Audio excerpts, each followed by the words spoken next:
application. And those are due soon. They're due in a couple weeks, those applications. And right now there are 4 chemistry positions, 2 computer science for the bioinformatics project, and 4 biology positions, and I think 2 health science positions. And then, then there's physics too.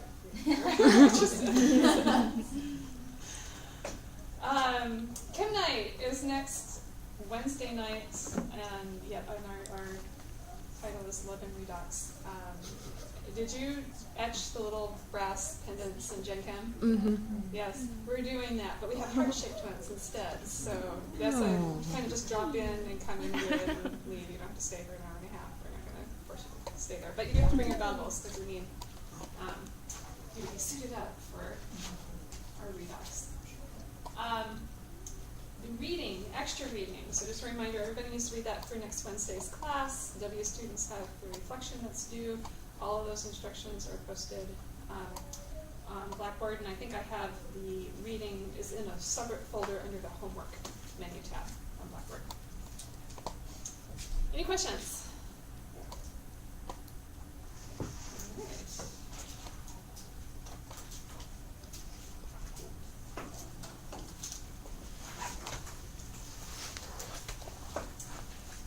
All right.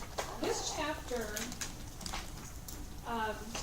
is a kind of standalone chapter on signaling, and it seems kind of random what they cover, but there actually is a method to what they're doing, because most of these signaling pathways that they bother to go into any detail with are ones that we see again later when we start talking about metabolism. So rather than having a section at the end of every single metabolism chapter saying this is how this particular pathway is regulated, they put it all up front, and then later they'll just mention that it's an RTK, for example, that is the receptor for that pathway. Okay. Which is, the subject for today. So RTKs are receptor tyrosine kinases.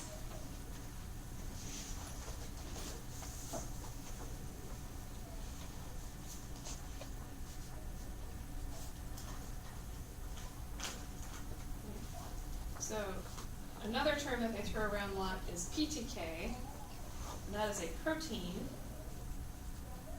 tyrosine kinase. And RTKs are PTKs that act as receptors. So I just don't want you to get turned around on the terminology, because they go back and forth talking about PTK domains and RTKs, and basically any RTK is a PTK. It's the same thing. So tyrosine kinase, what does a tyrosine kinase do?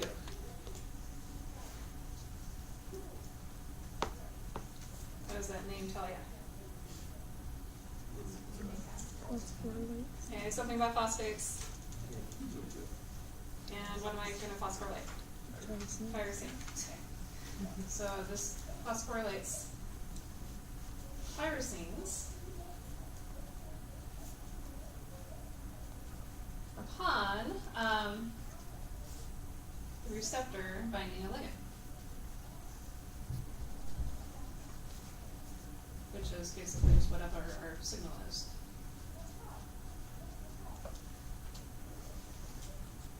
Okay, so you have some sort of protein here, and there's a tyrosine side chain. Yes, you have to know all your amino acids still, and you will be expected to draw them on demand.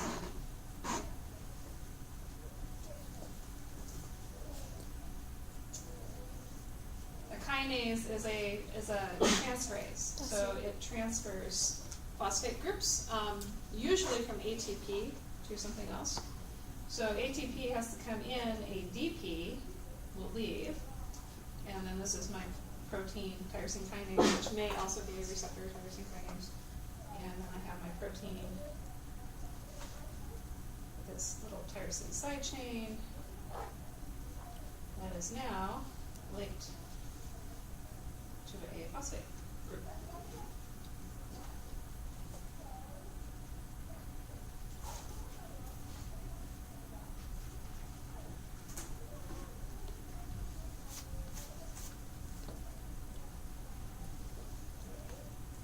RTKs have an extracellular receptor domain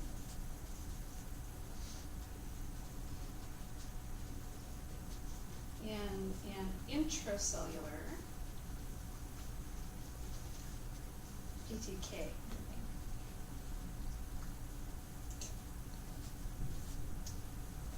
domain. You may remember when we talked about protein structures that a domain is some sort of kind of sub-region of a protein structure that usually has its own function and kind of a separate stable fold to it. So frequently you'll see proteins that have more than one stably folded region that acts independently. So in this case with our receptors, we have part of it that is all extracellular and binding our ligand, and then down inside the cell we've got a different domain that is the kinase that actually phosphorylates things. And then this is how we're going to transfer that message from extracellular to intracellular. RTK receptors are common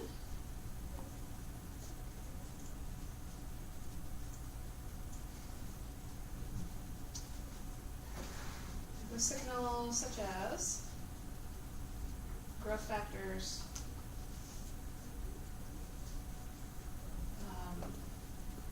and other peptides. And in particular, what's important for you to know is that this is the type of receptor used with insulin.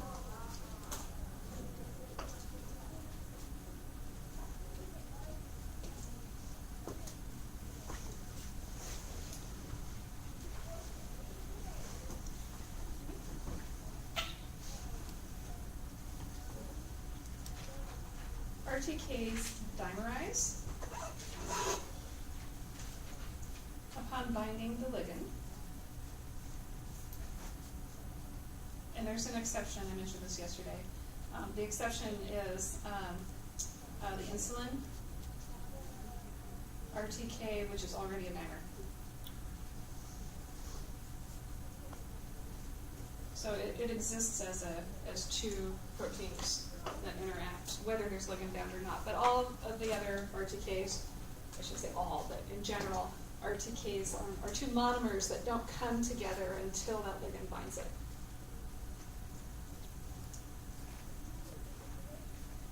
Okay, upon dimerization, a conformational change occurs.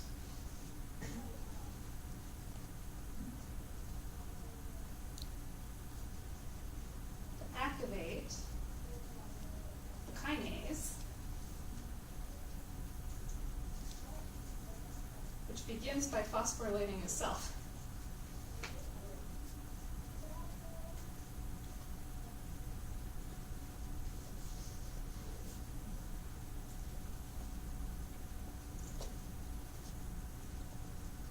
And that's to increase activity.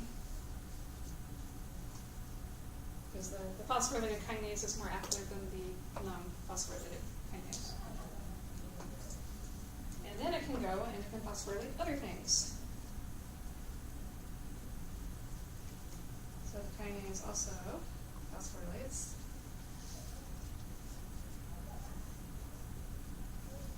other targets.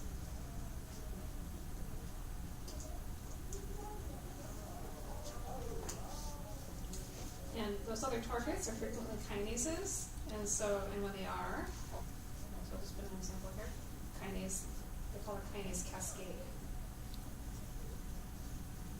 So does it autophosphorylate first? It autophosphorylates first, and then it phosphorylates other things. Does it ever phosphorylate other RTKs? There's no reason why it can't. It will phosphorylate anything that was within reach that is the right sequence of amino acids. Okay, so it's a tyrosine that it phosphorylates, but the tyrosine's embedded in a certain amino acid sequence, and depending on what receptor tyrosine kinase you're looking at, that sequence will vary. So anything that has the right target sequence will get phosphorylated. But it's not necessarily looking for the target sequence, it's just looking for the tyrosine. Well, the tyrosine is what gets phosphorylated, but not any tyrosine will bind. No, it has to be in the correct place on the protein, right? Like the extracellular, obviously, if it's inside the protein, it can't get to it. Yes. Or is it actually, is it reading the sequence of amino acids? Yes. Oh, it is? Yes. It's reading it because any sequence of amino acids has a three-dimensional shape to it, and only the right shape fits. There has to be some sort of complementary interaction. And so sometimes you might have a kinase that is very promiscuous, and it will go and phosphorylate any tyrosine it encounters. And then you might have one kinase that is very specific, and it has to be an alanine, tyrosine, serine, threonine, methionine. Okay? And if it isn't that sequence of amino acids, then it doesn't fit, and it's not going to phosphorylate that. Okay. So what alters the specificity of it? The shape of the protein. The shape. It all comes down to amino acid sequence. So amino acid sequence determines the structure of the protein, which determines the function, and it will determine specificity. Okay.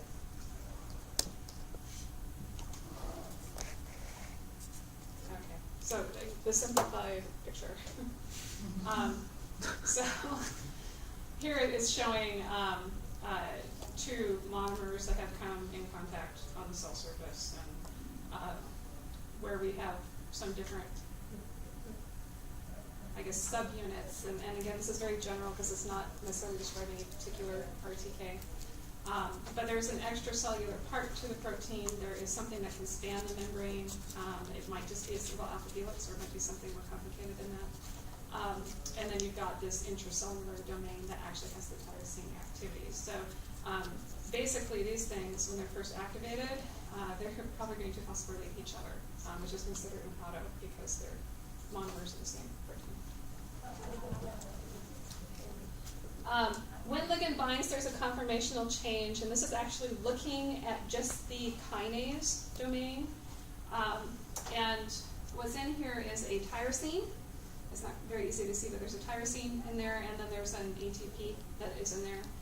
So this is the active site of my protein. And there's this little twisting motion of one lobe of the protein versus the other. And it's trying to show that difference between these two structures. So notice here that my green and my yellow overlap very nicely. Okay. And up here they don't. And they've highlighted the loops that are involved in that active site formation, and there's a big change in shape there. So, precisely what happens, we don't worry about it, but it's a conformational change that basically makes that active site, again, the right shape to be able to accommodate a substrate and catalyze that reaction.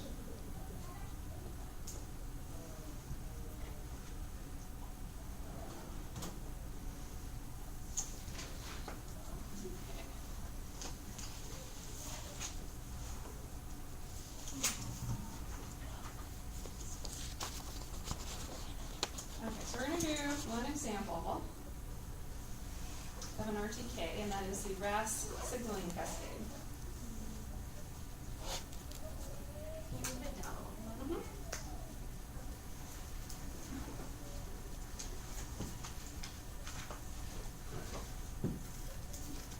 So this is a pathway that is stimulated by growth factors.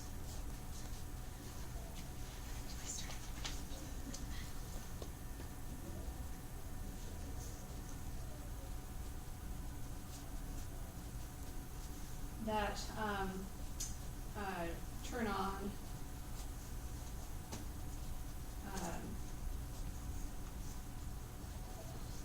we'll say other pathways, but I gave you separate choice for cell growth and differentiation.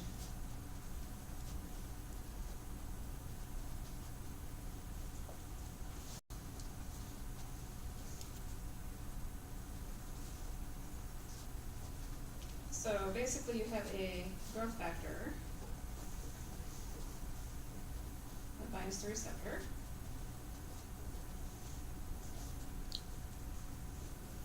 And then your receptor dimerizes.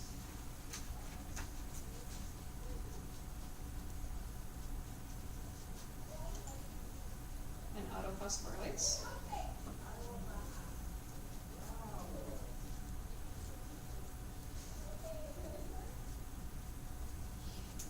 And then your adapter proteins, which we're going to talk about, are recruited to the receptor to transfer the signal to RAS, which is probably the major upstream target for this pathway, and then there's going to be lots of downstream targets from RAS as well. Okay, but we're mostly just going to worry about what happens up to RAS activation. Okay. So I need to define an adapter for you. These are protein linkers that mediate interactions between other proteins.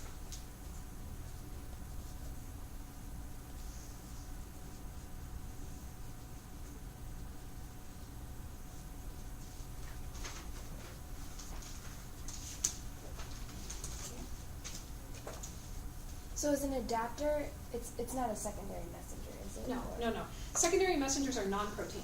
Okay. So that's the easiest way to remember what's what. If it's a protein, it's a protein. Okay. If it's a small organic molecule, it's a secondary messenger. Okay.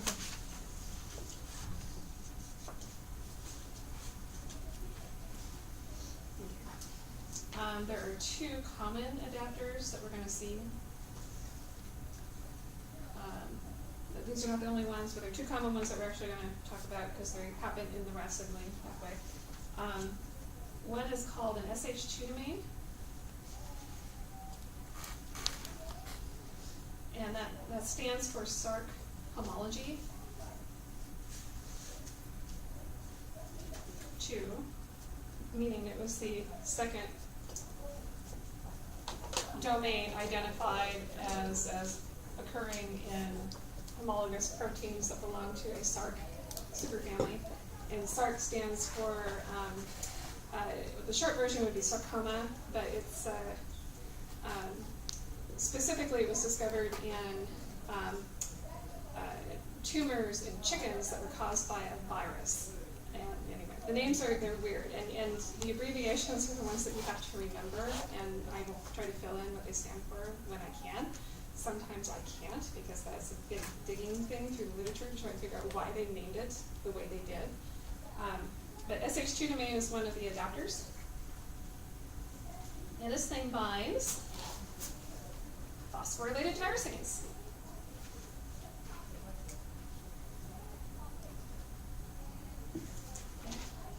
In a sequence-specific manner.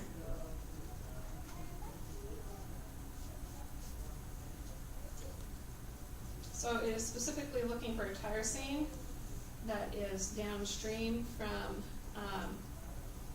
or upstream, sorry, or maybe we should say N-terminal, how about that? So you're looking for a phosphorylated tyrosine where this residue, the third one, away, so this is N-terminus to C-terminus. This is the residue that determines specificity.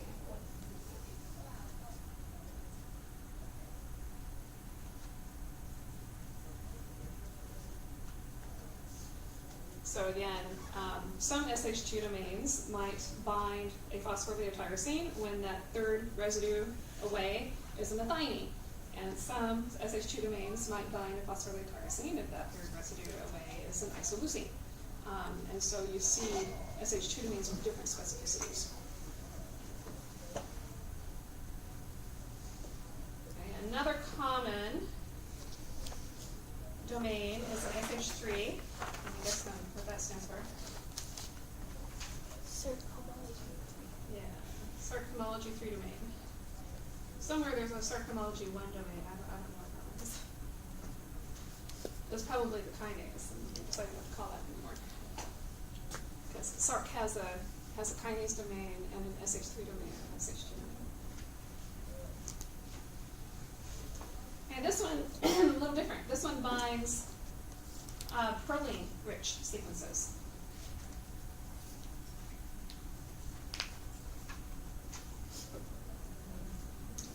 And it's also sequence dependent. It's looking for proline to amino acids between another protein, or protein.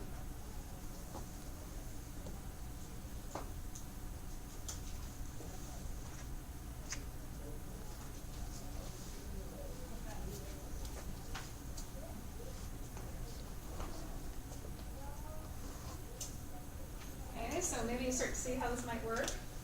Okay, you've got a RTK that phosphorylates tyrosines, and it just phosphorylated itself. You've got an SH2 domain that can recognize and bind phosphorylated tyrosines. You've got an SH3 domain that recognizes proline-rich regions, and so that creates an opportunity for a protein to recognize something else that is proline-rich. And so these proteins pull other proteins together. Okay, SH2 domains are little. They're around 14 kilodaltons in size. And it's a little kind of alpha beta sheet sandwich here, where we've got an alpha helix, a little beta sheet in the middle. And this is a different orientation, but it's trying to show it binding to the phosphorylated tyrosine. So here's my little phosphorylated tyrosine. And then there's the +1, +2, and the +3 position. On this particular one happens to be an isoleucine that is determining its specificity. SH3 domains bind the proline-rich regions, and this one's got a lot of prolines in it. So, yeah, the proline and the proline, there's another proline. So there's a proline XX proline there that it's recognizing and binding to. So this one has a very big binding site kind of across the entire structure. SH2 domains and SH3 domains are rarely found as an individual unit. They're usually just a subdomain of a protein that has some other activity to it.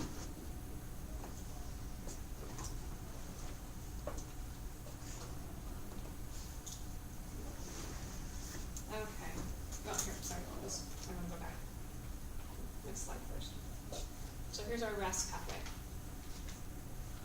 So here is my receptor tyrosine kinase. It binds a growth factor. I dimerize, I phosphorylate myself, and then a protein with an SH2 domain comes along and it binds it. And the RAS pathway, that protein is GRAB2.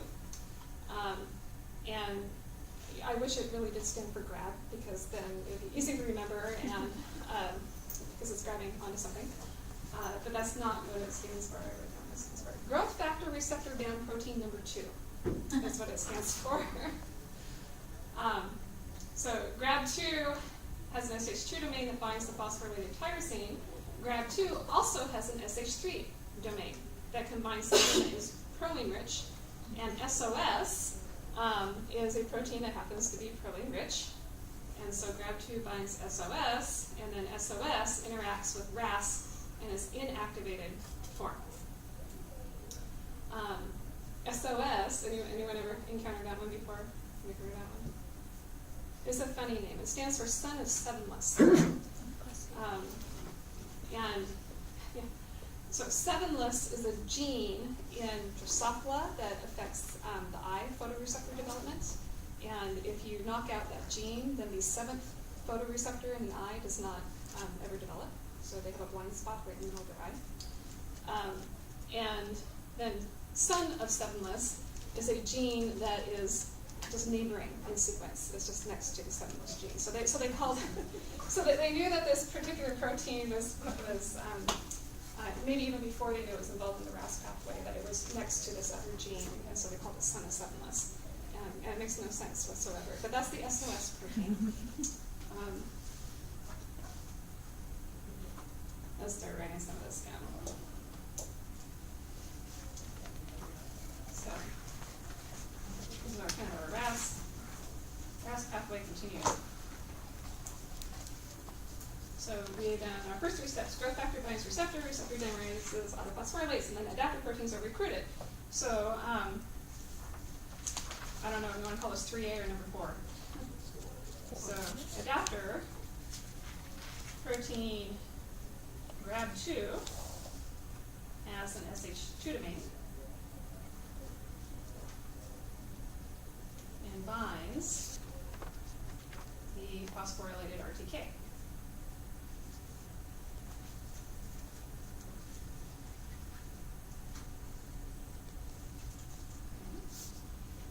Adapter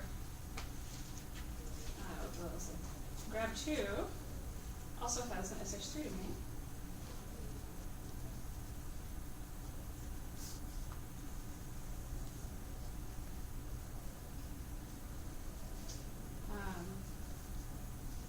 Which binds to SOS. Mm-hmm.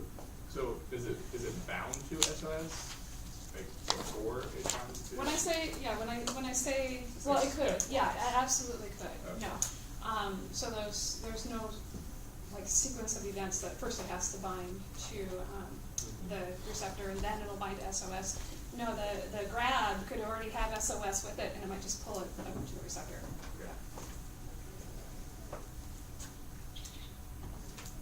Okay, so SOS, I have to tell you what this is. SOS was their son of seven list. When they finally did discover what it was and what it did, they discovered that it is a GEF, a GEF, or a JEF, always a JEF, which is a guanine nucleotide exchange factor.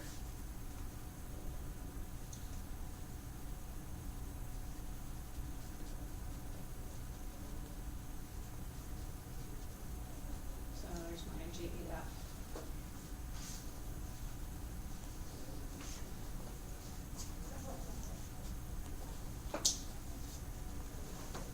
And this is needed in step 6. So SOS interacts with RAS in its inactive form. And its inactive form is GDP bound.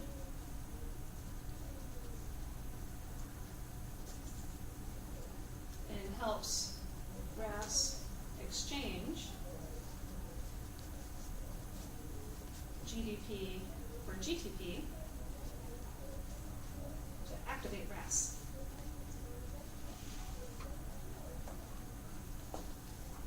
Okay, RAS, if you care, stands for rat sarcoma. So now we're looking at tumors and rats instead. And basically, this is a growth factor pathway. When you disrupt growth and differentiation pathways in cells, that often leads to cancer. So you create tumor cells that just grow out of control. Okay. So most all of these things were discovered because there was a tumor cell line where they found that there was one particular protein that was different than it ought to be, or missing. Okay.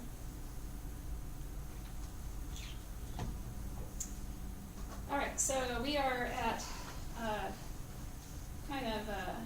step 7. So RAS then starts activating, we say downstream because it happens later, kinase pathways, which we're going to look at, but I'm not going to have you necessarily know all those steps. Okay, and then RAS also interacts with gaps,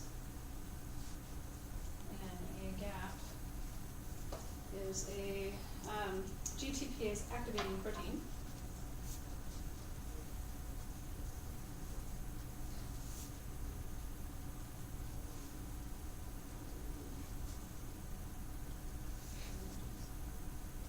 Which causes RAS to hydrolyze its GTP to inactivate itself. Okay, if you turn the pathway on, you have to have a way to regulate it, you have to have a way to turn it off. So at some point when there's no more external signal, you gotta be able to turn RAS off. And RAS is a GTPase. Did I put that in there anywhere? Maybe we'll put that under number 6 here. It's a GTPase.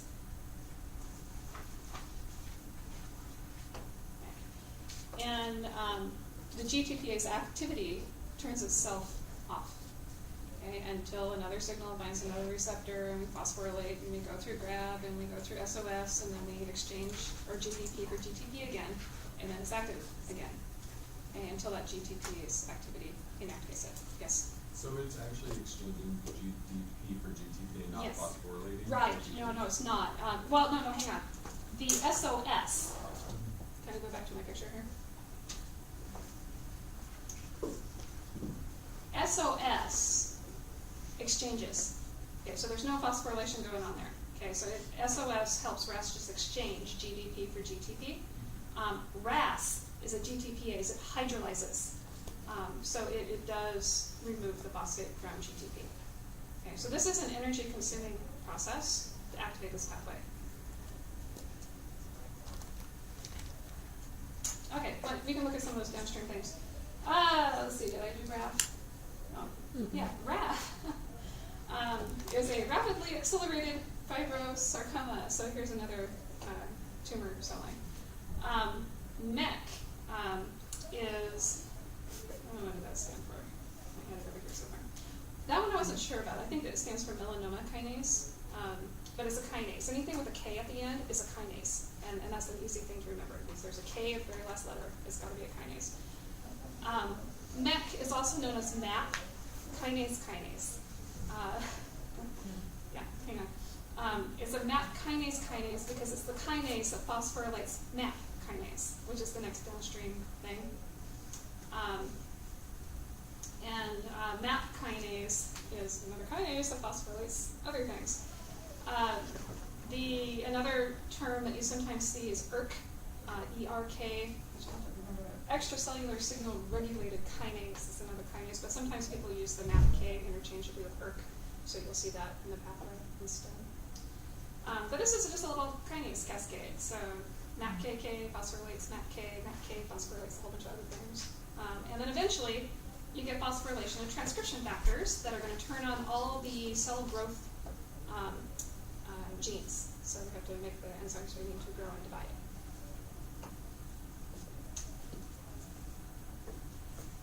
You got it? Do I need to tell you what MAPK stands for? I wrote that one down too. Mitogen activated protein. Should you care?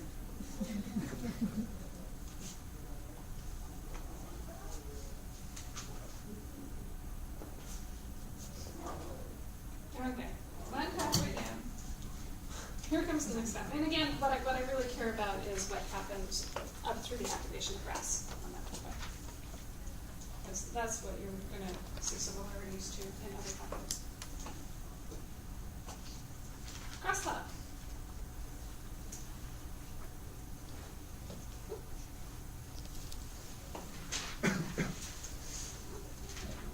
Signaling pathways also often overlap.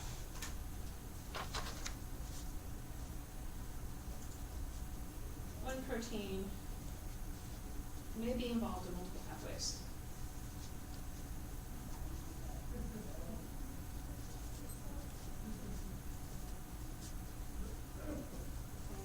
Which makes this extremely hard to map and figure out how cells know what to do based on those external signals, because you might be turning on more than one pathway at the same time, and then there's overlap, and maybe one pathway is inhibiting the other pathway. So these are very complex systems. This picture shows you a little bit of crosstalk. So we were not talking about all of these. The cytokines, I'm going to mention them really briefly. Here is an RTK. An RTK, this is the one that we just did, which is the growth factor RTK.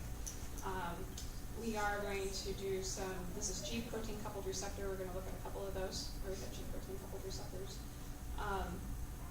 And, oh, here's funny names. So I don't know, it's the geneticists that usually come up with the really funny names. And hedgehog is, it's another developmental thing where you delete the hedgehog gene, and then Drosophila, their bodies are supposed to be segmented as they develop, and instead of the segmentation, they get these little spiny protrusions, and so it looks like a hedgehog under a microscope, and so they call it a hedgehog gene. And then there was an Indian hedgehog, and there was another kind of hedgehog, and then some smart aleck American came along, probably, I'm guessing it was American, but, and named the third one they found in the hedgehog family the sonic hedgehog. So there is a sonic hedgehog gene. Isn't it also like a torque or something? For a what? Like one of the, A physics thing? yeah, I think it is. It might be. But there's also a gene. So you find video games stuff all the time. Apparently that's what grad students do besides researching organics. But then notice that there's crosstalk between the pathways. So here's my RAS thing that I just did, but yay, RAS is being acted upon by some G protein coupled receptor pathways, and it's being acted upon by these integrating pathways. So it's very hard in vivo to be able to predict the response you're going to see when you start having more than one signal involved.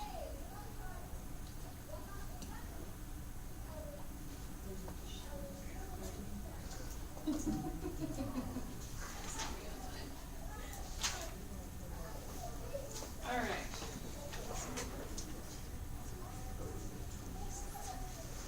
Non-receptor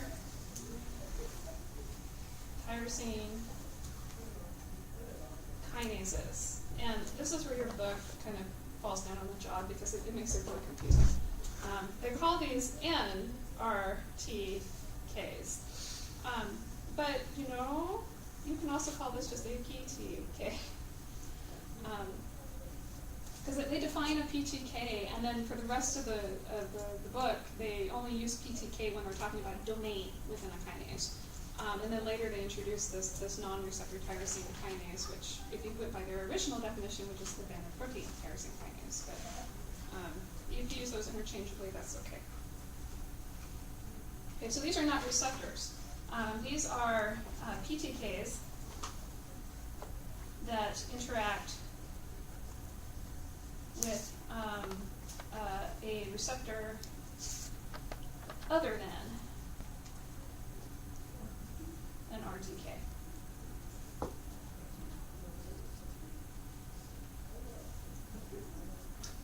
And these include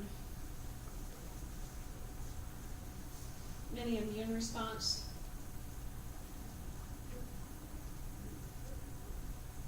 receptors.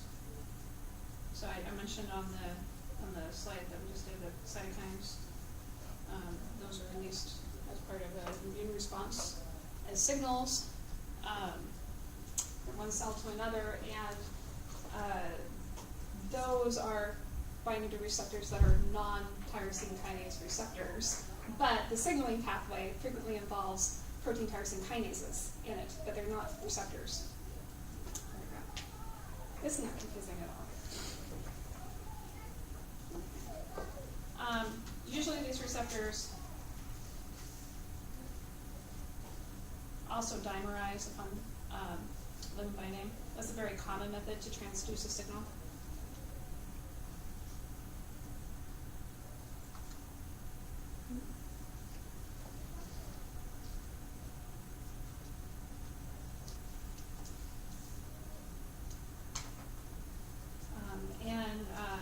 We're going to just do kind of an example of an NRTK as SARC. And this is a little confusing too. So this is the example the book does, but SARC actually interacts with more than one receptor. It interacts with tyrosine kinase receptors, but it also interacts with non-tyrosine kinase receptors, so it's capable of doing both.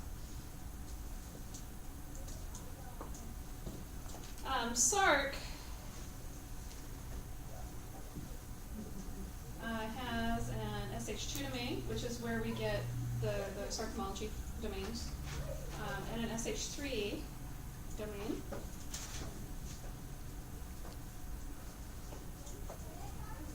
is membrane bound.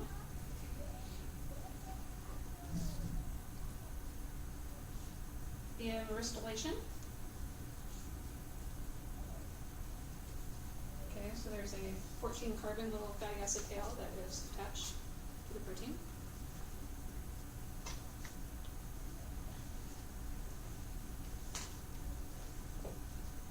It is auto-inhibitory.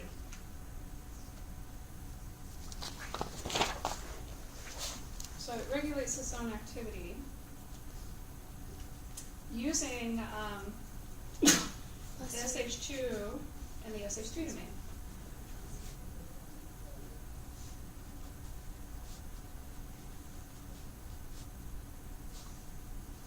And I should probably mention that this is a kinase. Sorry, that should be obvious if it's a non-tyrosine kinase. Okay, so circ is kind of fun.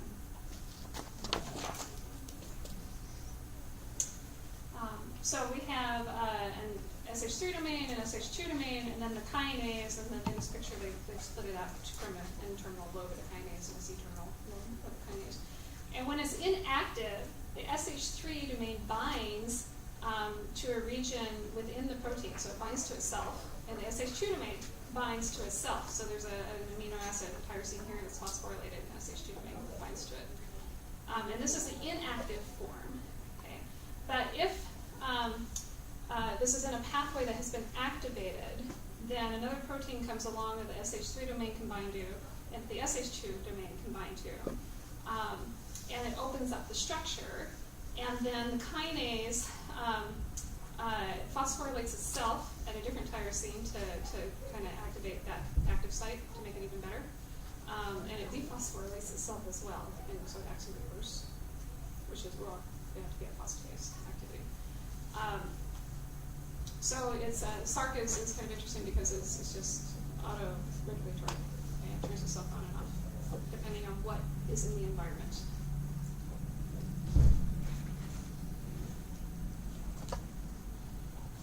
And that's all we're going to say about SARC.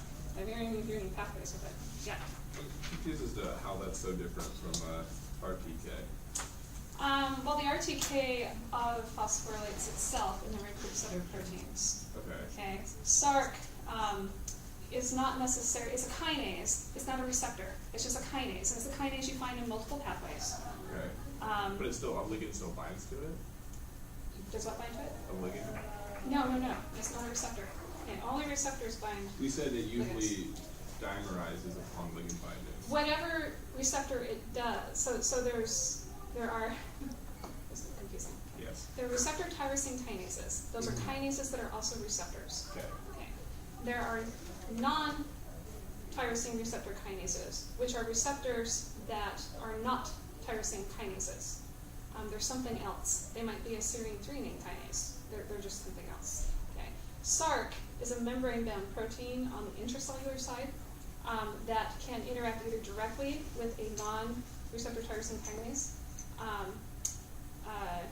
but is also called a non-receptor tyrosine kinase because it is also a tyrosine kinase. Does that make any sense whatsoever? It's a weird naming thing. Here, let's draw a picture. Yeah. Pictures are good, right? Okay. So you've got some membrane here. You've got some sort of receptor. And I'll draw it in half because it has to dimerize. And here's my little ligand. And this is not an RTK.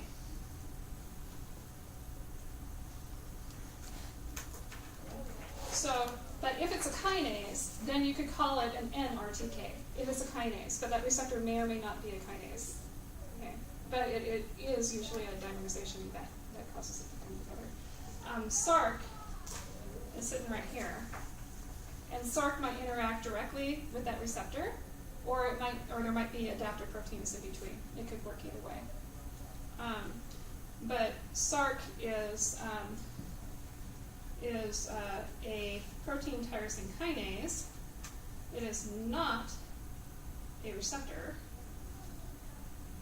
So this can be called a non-RTK because it is not RTK. Does that make sense? But this one up here is also not an RTK. Oops. Not an RTK, but you would only call it this, if it is a kinase. Does that make sense?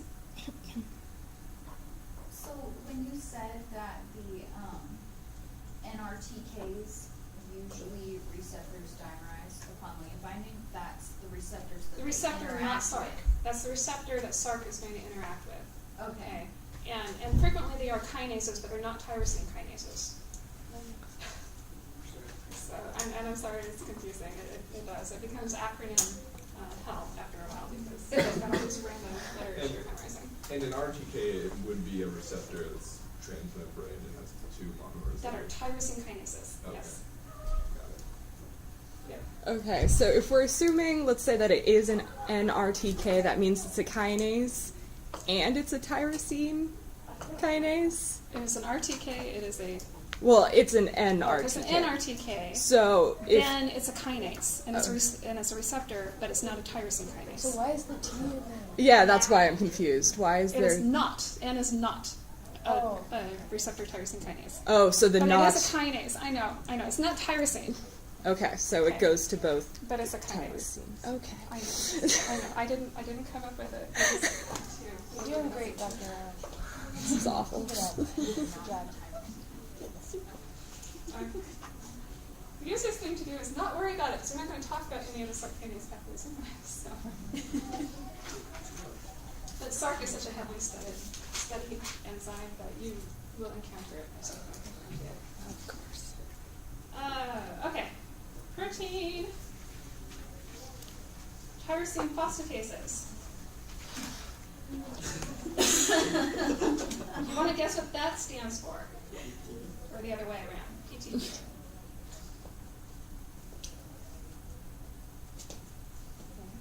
These are needed to turn off pathways stimulated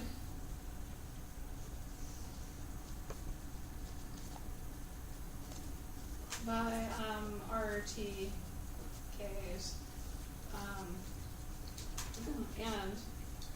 and RTKs.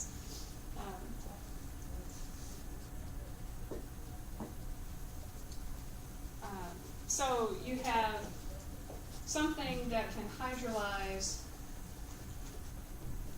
phosphates off of tyrosines.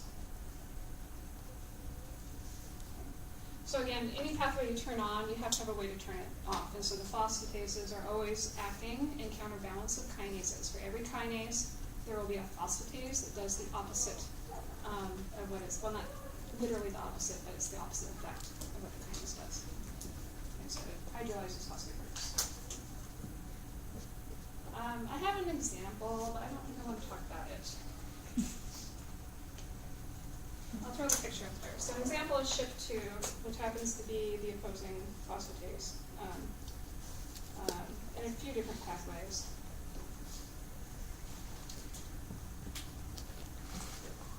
And notice I've got some SH2 domains on here again, so is this a way to recruit it to sites where you see phosphorylation happening? And then I have the domain that is the phosphatase domain that is going to remove the phosphate group, and that's all we're going to say about that. Because I need time to talk about this. This is for your reading. The reading is about the insulin signaling pathway. And in particular, it is about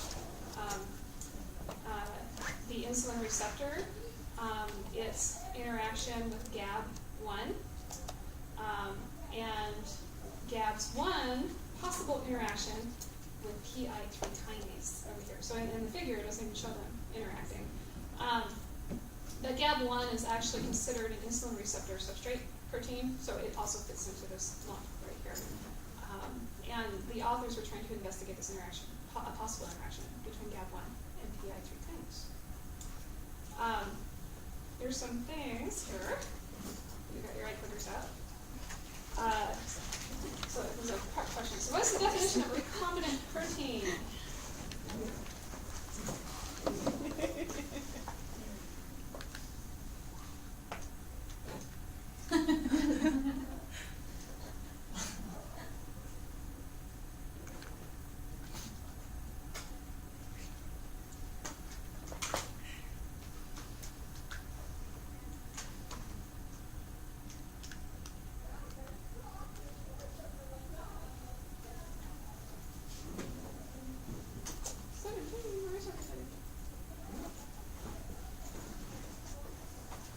Nobody does. Nobody took it funny. So recombinant is actually D. If something is recombinant, it is actually DNA that has been taken from its original organism and recombined with other DNA so you can express a gene usually in a different organism. So we do this all the time where we want E. coli to make the human protein. We'll take the human gene and we'll stick it into a plasmid and express it in E. coli. And so technically that human gene is a recombinant gene. Sometimes we even mess with the sequence and we make fusions and things like that where you've got more than one protein stuck to each other. Those are all recombinant things. So anything where you're recombining DNA in some way is, if it's a gene that expresses a protein, we'll make a recombinant protein. That's going to be important in the paper. This one is important in the paper. Okay, so which of the following terms best describes binding affinity of an enzyme for a substrate?